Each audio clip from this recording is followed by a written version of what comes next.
Salut les élèves, on se retrouve dans une nouvelle séance concernant la physique-chimie de la deuxième année du cycle secondaire collégial dans la partie d'électricité, dans la leçon 2. On commence. On regarde, ou bien on observe ces images. Cette image contient des disjoncteurs différentiels et des disjoncteurs divisionnaires. Ces disjoncteurs se trouvent dans une boîte. On trouve donc dans notre maison des interrupteurs et des prises de courant. Ces images consistent dans notre installation domestique. Ou bien, donc, notre cours d'aujourd'hui a pour titre l'installation électrique domestique monophasique. Qu'est-ce que ça veut dire une installation domestique monophasique en arabe, c'est-à-dire التركيب الكهربائي المنزلي أحادي الطاقة.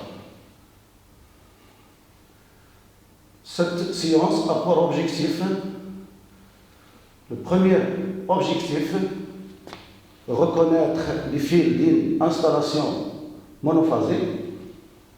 Le deuxième objectif, savoir utiliser un tournevis testeur.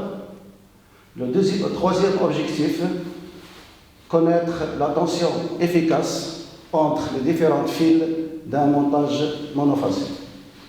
Le quatrième objectif, connaître le type du montage électrique domestique et connaître les principes, éléments et les rôles de chaque élément. Le sixième objectif, connaître quelques dangers du courant électrique domestique.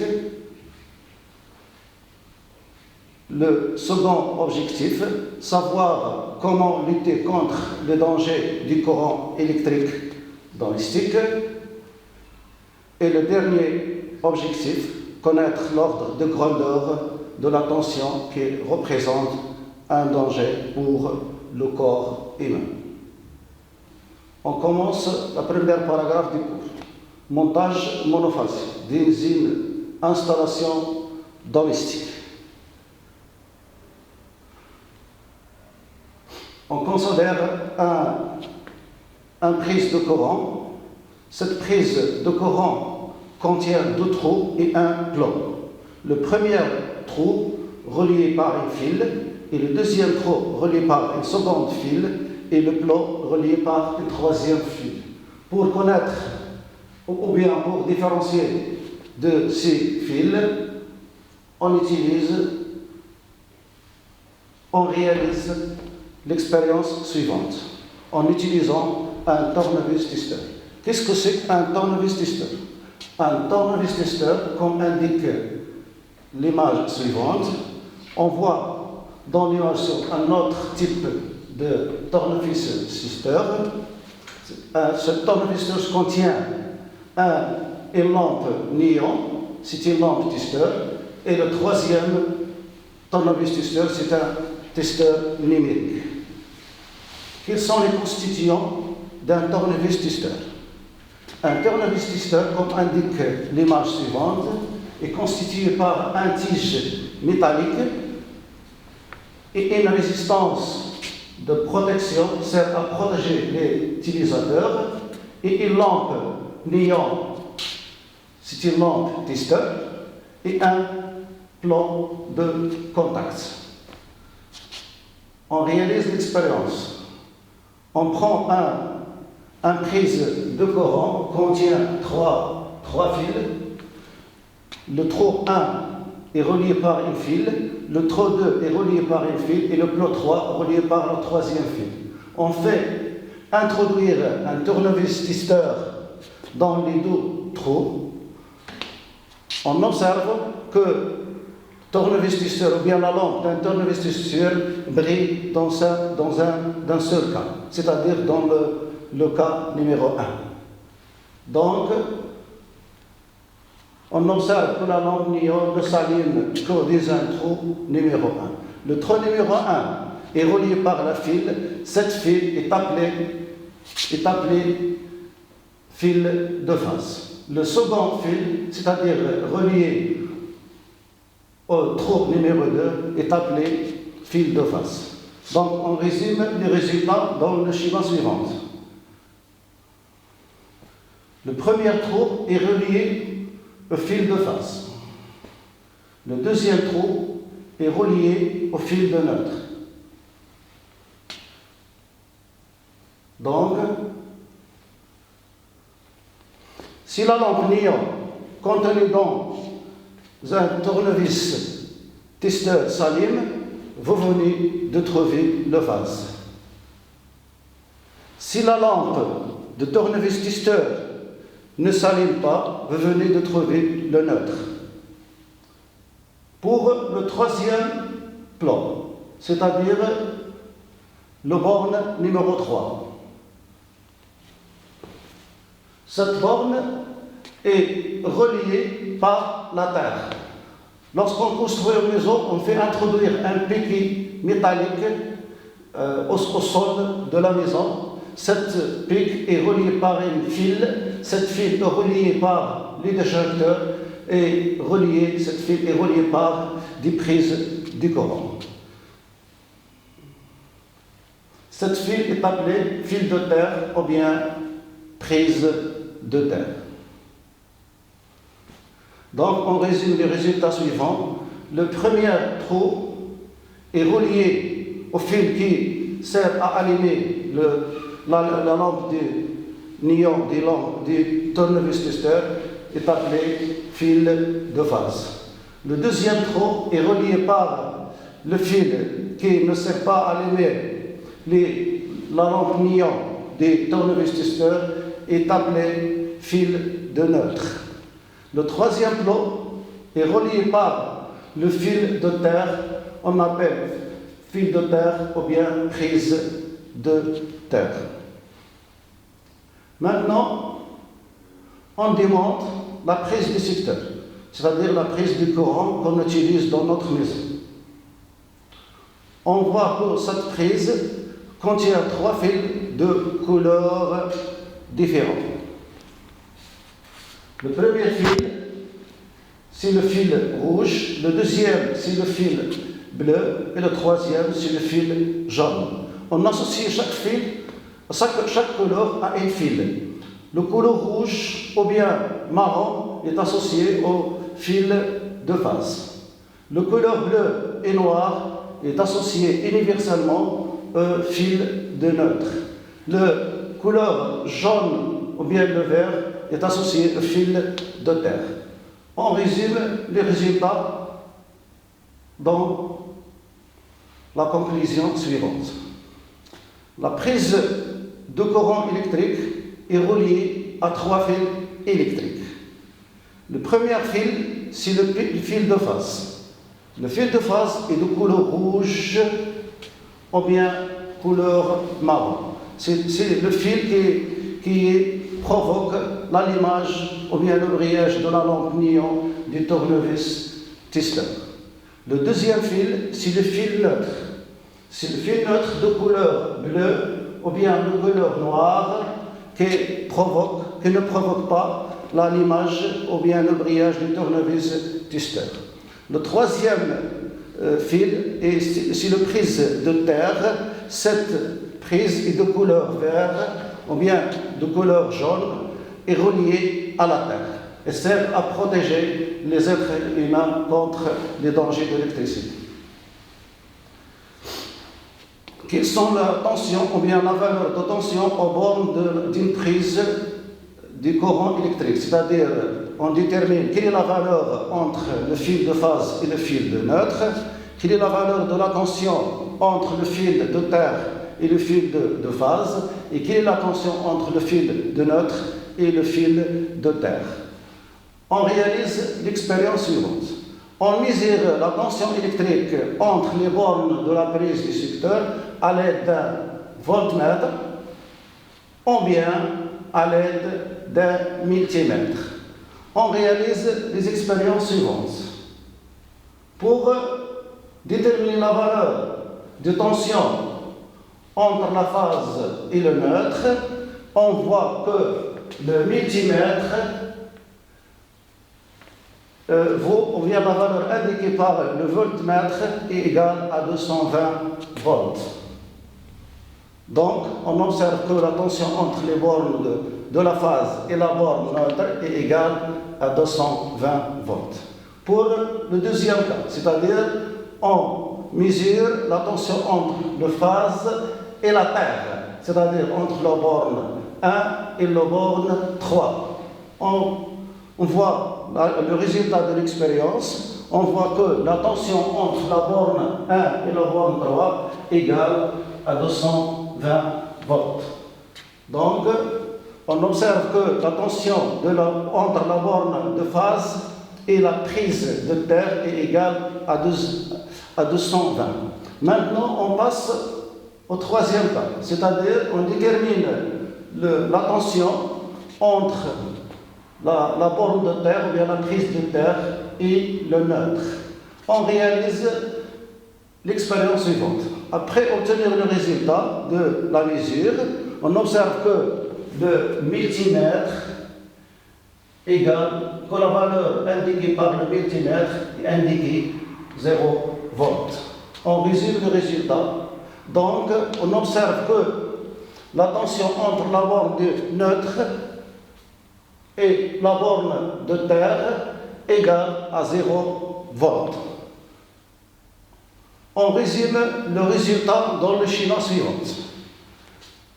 La tension électrique entre le neutre et le phase égale à 220 volts. La tension entre le phase et la terre égale à 220 volts. La valeur de la tension entre le neutre et la terre égale à 0 volts. On résume le résultat. Donc, la tension entre la phase et le neutre égale à 220. La tension entre la phase et la terre égale à 220 volts. La tension entre le neutre et la terre égale à 0. On passe au second paragraphe. Donc, quelles sont les caractéristiques de la tension des secteurs? Pour cela, on réalise l'expérience suivante. On branche un transformateur sur la prise de courant, transformateur abaisseur qui sert à abaisser la valeur de la tension du secteur. Puis, on visualise cette tension à l'aide d'un oscilloscope la tension délivrée par le transformateur. Le schéma de l'expérience est la suivante. Donc, dans le schéma, il y a un transformateur abaisseur de la tension de la prise. Cet transformateur est relié par l'entrée d'un oscilloscope. On voit dans le schéma de l'oscilloscope, on voit la figure suivante. Cette figure représente la tension électrique en fonction du temps. Donc, on voit dans cette figure que la variation de la tension électrique est une tension sinusoïdale et alternative. Prend les valeurs positives et les valeurs négatives. Cette courbe est alternative à pour période égale à 20 millisecondes. On convertit cette valeur en secondes et égale à 0,02 secondes. Maintenant, on détermine la fréquence de cette tension. La fréquence se calcule par la relation suivante, c'est-à-dire F égale à 1, l'inverse de la période, c'est-à-dire égale à 1 sur T. Par un simple calcul, on trouve F égale à 50 Hz. Donc, la tension électrique au bord de la prise est une tension alternative sinusoïdale de fréquence 50 Hz. et de valeur efficace de 120 secondes. On résume les résultats. Donc, la tension du secteur est une tension alternative sinusoïdale. En Maroc, sa fréquence est égale à 50 Hz et sa période est de 20 millisecondes. La valeur efficace entre la phase et le neutre est égale à 220 volts. Donc, le montage électrique monophasé dans une installation domestique. Qu'est-ce que c'est qu'un montage monophasé? Un montage monophasé, c'est un montage qui contient qu'un seul fil de phase. Et il existe deux montages biphasés et triphasés. Dans notre cours d'aujourd'hui, on considère que le montage monophasé. Et le montage monophasé est schématisé par le schéma suivant. Cet schéma contient un disjoncteur de branchement qui se trouve à l'extérieur de la maison et un compteur électrique qui s'installe aussi au dehors de la maison. Il y a à l'intérieur de la maison, on trouve des disjoncteurs principaux, divisionnels principaux et des disjoncteurs secondaires. Et les appareils qu'on utilise dans notre maison. Par exemple, les appareils électroménagers et les lampes, etc. On schématise cette installation par le schéma suivant. Donc, les principaux éléments de l'installation domestique, on trouve le compteur électrique, le disjoncteur principal, les fusibles. Les fusibles sont remplacés par des disjoncteurs divisionnels. On trouve aussi que l'installation est constituée de trois fils, le fil de phase, et le fil neutre et le prise de paire. Donc, quel est le rôle de chaque élément de l'installation domestique? On passe par le premier remarque. Dans les installations domestiques, tous les récepteurs et les appareils qu'on utilise sont montés en dérivation, c'est-à-dire sont montés en parallèle au fil de neutre et fil de phase. Le premier élément de l'installation domestique, c'est, comme indique le schéma suivant, ou bien l'image suivante, c'est le compteur électrique. Ce schéma représente un compteur analogique. Le schéma suivant représente un compteur numérique. Le rôle du compteur sert à mesurer la quantité d'énergie consommée par l'utilisateur dans un délai bien déterminé. Dans notre pays, la durée vaut de 30 jours, c'est-à-dire de 1 mois. Le deuxième constituant, c'est le disjoncteur. Le disjoncteur sert à couper le courant soit immédiatement, ou bien automatiquement, ou bien qu'on coupe souvent. Lorsqu'on fait une installation, ou bien lorsqu'on relève une lampe. La deuxième image représente un type de disjoncteur qu'on utilise, et le troisième représente un autre type de disjoncteur. Quel est le rôle du disjoncteur? Le disjoncteur protège l'installation électrique et les appareils du court-circuit. Le disjoncteur ouvre immédiatement le courant quand il y a un court-circuit, donc quand il y a une intensité qui dépasse la valeur maximale par l'installation, ou bien admissible par l'installation. On passe au troisième élément, c'est le fusible. Le fusible qu'on utilise, comme indiquent les images, ce sont des fusibles classiques. Cette fusible est constituée d'un fil de plomb. Cette fil se fond lorsqu'il y a une surtension ou bien lorsqu'il y a une court-circuit.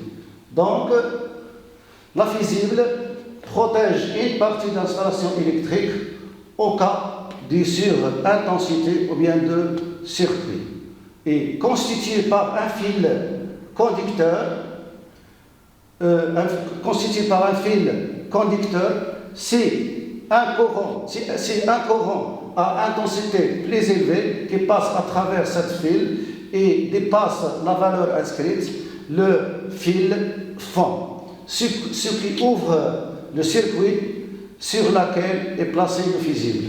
Les fusibles classiques est remplacé actuellement par des petits déjecteurs ou bien déjecteurs divisionnaires qu'on utilise dans les nouvelles installations.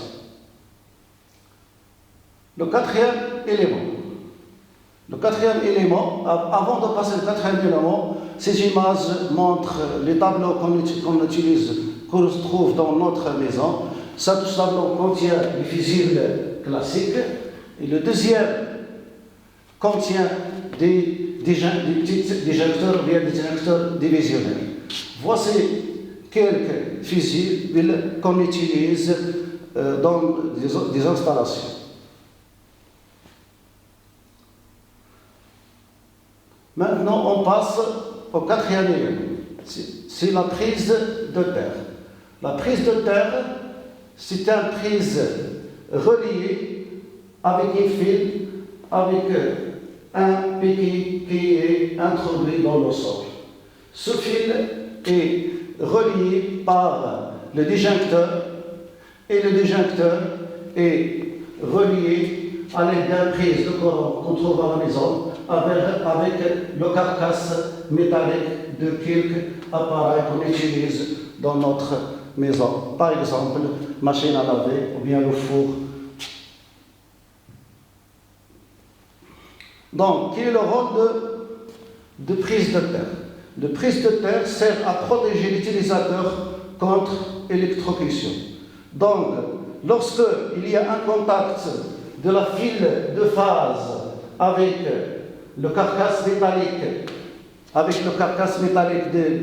d'un appareil électroménager, cet appareil provoque un danger pour l'utilisateur. Donc, le déjecteur, ou bien il y a une chute de tension, ou bien une chute de courant qui va aux prises de terre et empêche le danger sur l'utilisateur. Donc, la prise de terre est une prise reliée aux carcasses métalliques des appareils à la prise de terre. La prise du secteur est munie d'une prise de terre. Dès que le carcasse de la machine est en contact avec le fil de phase, le déjecteur différentiel va détecter une fuite de courant et va immédiatement ouvrir le circuit. Quels sont les dangers du courant du secteur? Les dangers du secteur pour les personnes et pour l'installation. Pour les personnes, on trouve l'électrocution. Qu'est-ce que c'est que l'électrocution? L'électrocution, c'est le passage de courant électrique dans le corps humain, et ce passage provoque un danger sur la vie de l'utilisateur.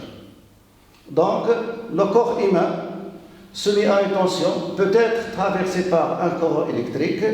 La résistance des êtres humains diminue s'il est humide. Donc, l'intensité du courant qui le traverse augmente avec l'humidité. Un courant d'intensité supérieure à 30 mA pour devenir dangereux. Donc, une tension est dangereuse si sa valeur efficace dépasse 24 volts dans les locaux humides et 50 volts dans les locaux secs. Donc, la tension du secteur de valeur 220 donc, est très dangereux pour les êtres humains. Donc, on résume le résultat. L'électrocution peut se produire par un contact du corps humain avec la phase d'une prise de courant. Le circuit renferme par la terre en passant par le corps humain. Donc, on protège les personnes ou bien les utilisateurs d'une électrocution à l'aide d'une prise de terre ou bien à l'aide d'un disjoncteur différentiel de valeur de 30 mA. Ce dernier, c'est-à-dire le disjoncteur, compare en permanence l'intensité du courant qui entre dans l'installation et de celle qui en ressort s'il existe une différence de 30 mA. Le disjoncteur ouvre les circuits automatiquement. Donc, pour les installations, on trouve l'incendie, c'est-à-dire l'incendie provoqué par l'électricité. Donc, un court-circuit se produit quand le fil de phase est en contact avec un fil neutre. Donc, l'augmentation de l'intensité du conducteur peut provoquer un incendie. Lorsqu'il branche beaucoup d'appareils dans un seul prise de corps, si un grand nombre d'appareils électriques est branché sur la même prise, de l'intensité dans les fils devient trop forte et sur-intensité. L'isolant peut se détériorer par échauffement et provoque un court-circuit, donc un échauffement égale risque d'incendie. On fait maintenant quelques propositions pour limiter les risques d'électricité. Donc, pour éviter l'électrocution ou bien électrisation, il est nécessaire de prendre quelques précautions indispensables. Éviter de manipuler un appareil électrique en présence de l'eau. Ne pas dénoder les fils électriques. Ne pas oublier de couper le courant électrique avant de changer une lampe. Ne pas enfoncer des objets dans les prises électriques et les rendre inaccessibles aux petits enfants en utilisant les carcasses de prise. Et la dernière précaution, ne pas démonter d'appareils électriques en fonctionnement. On se revoit dans une séance d'exercice d'application. Merci pour vos attentions.